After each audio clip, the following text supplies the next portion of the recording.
7 mars 2015. Barack Obama se rend dans l'Alabama pour commémorer la marche de Selma. En 1965, 100 ans après l'abolition de l'esclavage, les Afro-Américains sont toujours privés de leurs droits démocratiques. Seuls 1% d'entre eux peuvent voter.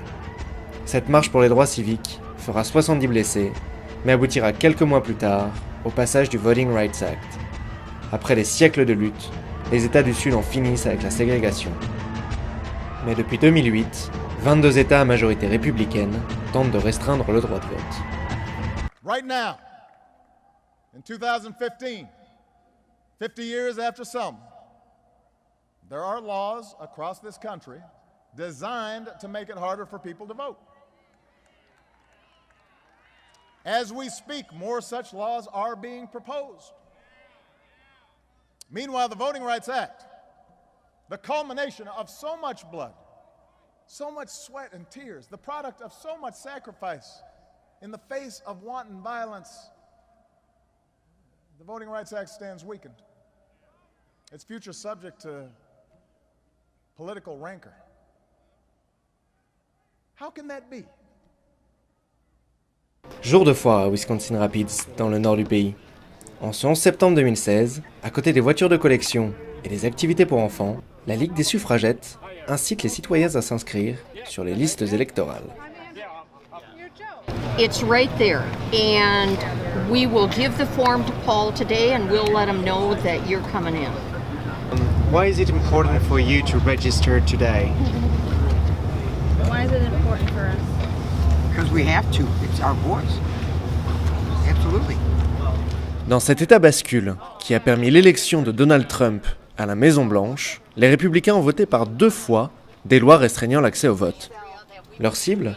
Les jeunes, les Afro-Américains et les Hispaniques. Des groupes assimilés aux démocrates, difficilement mobilisables, mais susceptibles de faire basculer une élection. Andrea Kaminski, la présidente des suffragettes du Wisconsin, c'est intolérable. There are a number of restrictions that have made it harder for people to register to vote. It's made it harder for groups like ours to register people to vote. There are restrictions that have made it harder for people to cast their vote because of voter ID. We have Wisconsin and Texas have the most strict voter ID laws in the country, and also they have limited early voting. Des lois que les suffragettes combattent en faisant appel à la justice. Le 29 juillet dernier, le tribunal fédéral du Wisconsin leur a donné raison, en qualifiant ces restrictions d'anticonstitutionnelles. De quoi conforter ces activistes dans leur lutte. People are trying to make our democracy smaller. They seem to want to have fewer people making the decisions and calling the shots in our country. And again, we believe that our democracy is stronger when more people are actively participating. Et il y a péril au pays de la liberté. Seuls 30% des jeunes Américains considèrent la démocratie comme essentielle. Dans l'Ohio, autre état bascule, Mona Alayani enseigne l'éducation civique. What kind of democracy are we? A representative. And in some, at the local level, we can vote directly. Okay, very good. You guys do listen. Aujourd'hui, ces élèves de seconde débattent sur le collège des grands électeurs, une spécificité américaine. Let's have an argument against the Electoral College. Okay, Justin, loud and proud. Okay, Justin. so one of our arguments for against the Electoral College was that most states use a winner-take-all system. So, for example, Ohio, we have 18 electoral votes. So if 11 of you guys voted for the Republican Party and 7 of us voted for the Democratic Party, all 18 votes go for the Republican Party. Therefore, our votes are kind of worthless. And people always say, why don't you vote? And some people say my vote doesn't count. And in a sense, that could be true. Okay. Malgré leur jeune âge, ces futurs électeurs sont bien conscients de l'importance d'un tel cours. Miss Al teaches us what she cares about. Like, she wouldn't teach us this if it wasn't important for us to know. Yeah, and it's also an issue that we don't know, that most Americans don't know. So she's like, okay, this is a problem. People don't understand this. So you know what? I'm going to make you that minority that does understand it to benefit you. And it will benefit us. La mission de cette enseignante ? Faire de ses élèves de futurs citoyens. Pourtant, depuis les années 90, beaucoup d'académies ont remplacé l'éducation civique par des heures de travail communautaire. Résultat, moins de 20% des 18-29 ans ont voté lors des dernières élections législatives en 2014.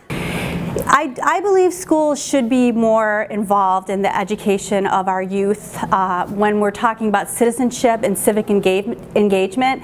I feel if it's possible, if schools have the resources, all students should be required to do civic engagement, community service, and have an idea about how the politics works in their own country. And in America, most students don't really learn American government until their high school years. So it's very important.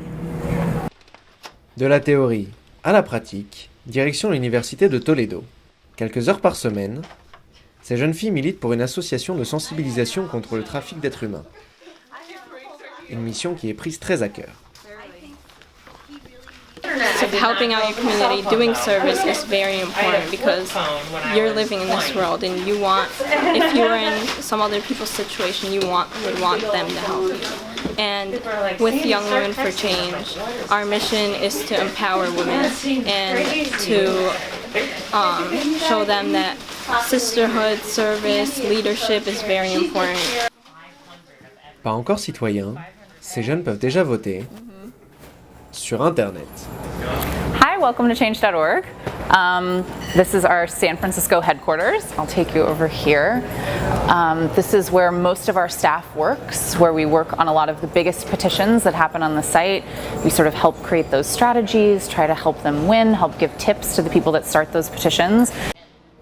Depuis 2007, le site Change.org donne un nouveau souffle à la vie démocratique et à l'engagement citoyen par le biais de pétitions en ligne, et ce partout dans le monde. Rien qu'aux États-Unis, les chiffres attestent de ce succès, avec 40 millions d'utilisateurs et 1 millier de pétitions lancées chaque jour. We are sort of reinvigorating democracy and sort of trying to help bring democracy into the 21st century. Change.org and other sort of internet sites like us are really hoping to bring a lot of new people into the process, people that maybe haven't participated before, particularly young people, and really open up democracy even more than it has been in the past. Une participation facilitée par la révolution numérique et un moyen d'égaliser le rapport de force entre citoyens et décideurs, qu'ils soient politiques ou économiques. You're saying, hey, you're in power, I want to talk to you, I want you to respond to me, and you have to. Let's make this a dialogue, I'm here and I matter. And so I think it's a complete revolution in how people are participating in their democracy. Comme avec cette pétition, adressée au président de la Chambre des représentants. Lancée par une citoyenne atteinte de trisomie 21, elle a récolté près de 270 000 signatures et a abouti au vote d'une loi en faveur des handicapés. L'élection de Donald Trump à la Maison-Blanche traduit la défiance des citoyens vis-à-vis de Washington. Entre 2002 et 2014, la part d'Américains mécontents de leur système politique est passée de 23 à 65%. À l'heure du tout numérique, ces outils de démocratie continue représentent un espoir, dans un pays où les grandes fortunes et les entreprises financent massivement les campagnes électorales.